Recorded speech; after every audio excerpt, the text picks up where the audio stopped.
What if speaking the truth meant losing everything? What if staying silent meant losing yourself? This is the real story of a 15-year-old girl who took on one of the most elite schools in America. She spoke out against assault. She stood her ground in court, and she started a movement that gave voice to survivors everywhere. Welcome back to Bookshortz, the place where powerful stories come to life in minutes.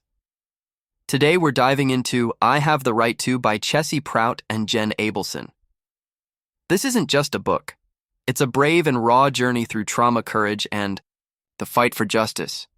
If you believe in the power of truth and the strength of a single voice, make sure to hit that subscribe button and turn on notifications so you never miss another powerful story. Let's get into it. They said it was tradition. They called it a misunderstanding. She called it what it was, and then she did something they never expected. She spoke the truth out loud. When 15-year-old Chessy Prout enrolled at St. Paul's School, she believed she was walking into the opportunity of a lifetime. This elite New Hampshire boarding school was a symbol of power, privilege, and prestige. Generations of leaders walked its hallways. She imagined days filled with learning, adventure, friendships, and tradition. But instead, what she found behind the red brick buildings and polished smiles was something much darker, a hidden culture where silence was rewarded and harm was ignored. This is the story of what happens when one girl decides she won't stay quiet. In I Have the Right to Chessy, Prout doesn't just tell her story.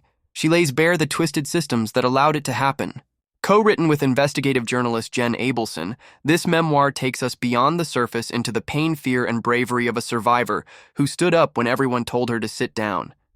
It's a story about speaking out against power, about fighting for justice in a place that thrives on secrecy, and about discovering the power of your own voice.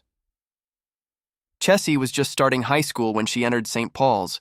She was bright, curious, driven. She hoped to fit in, to make friends, to do well.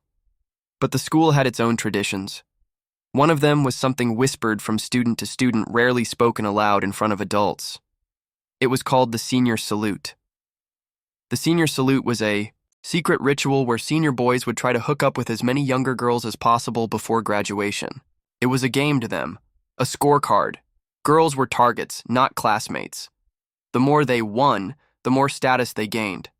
Some girls thought it was harmless. Others knew it was cruel. But almost no one challenged it, until Chessy. In the spring of her freshman year, Chessy was approached by Owen Labrie. He was a senior, handsome, popular, admired. He messaged her, flirted, invited her to meet. At first it felt exciting. She felt seen, special, like she mattered. But the moment they were alone, everything changed. That day, Owen sexually assaulted her. She said no more than once. He didn't stop.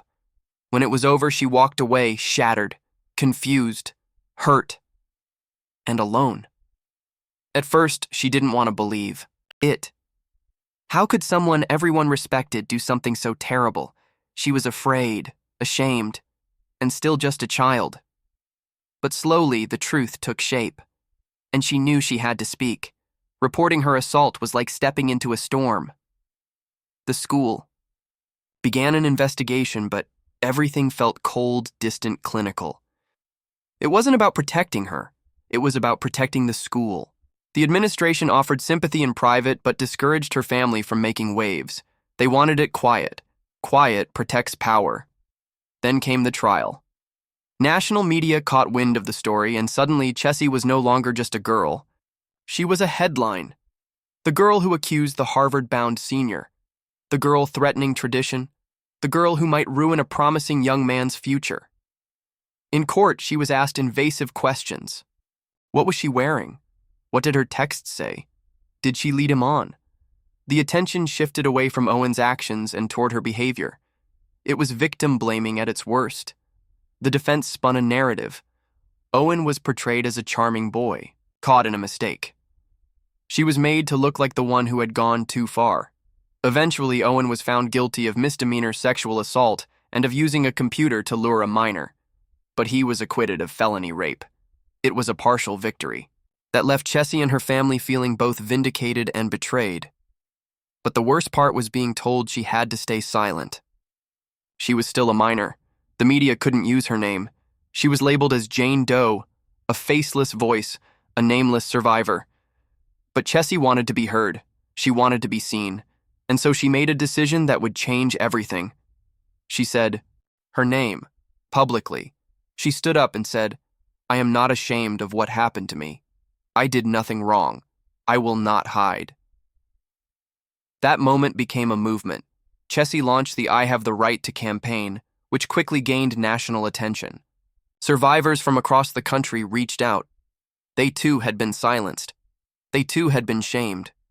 And now they saw someone just like them daring to speak. This book isn't just about a single event. It's about what happens after. It's about the trauma that lingers. The nights you can't sleep, the friends who disappear, the moments when even your own mind doesn't feel safe. But it's also about healing, about the people who stayed, about family, about therapy, about finding strength in speaking. It's about turning pain into power.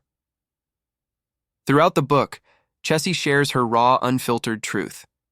She talks about panic attacks and self-doubt, about walking through school hallways with people whispering behind her back, about online bullies who told her to kill herself, and about strangers who called her brave. She also holds institutions accountable. She calls out St. Paul's for failing her and for allowing these traditions to thrive unchecked. She exposes the gaps in school policies, in Title IX enforcement in criminal justice, and she shows that even in prestigious spaces where students wear blazers and recite honor codes, misogyny can live and breathe.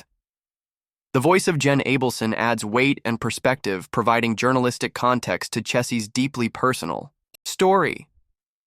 Together, they paint a picture that is hard to ignore, one that forces readers to question what we allow in the name of tradition, what we excuse in the name of reputation. As the book progresses, we see Chessy grow not just in age, but in power. She begins speaking at schools, talking to lawmakers, partnering with advocacy groups. Her campaign isn't just a hashtag, it's a call to action, a demand for real education about consent, for schools to create real change, for survivors to be heard without fear. Chessy doesn't claim to have all the answers. She doesn't pretend to be perfect. But she is real, honest, fierce, and unafraid. She reminds us that survivors are not broken. They are not weak. They are not defined by what someone else did to them. They are powerful. They are whole. And they are rising. This book is not easy to read, but it is essential. If you want to listen full audiobook for free, link on description. Thank you.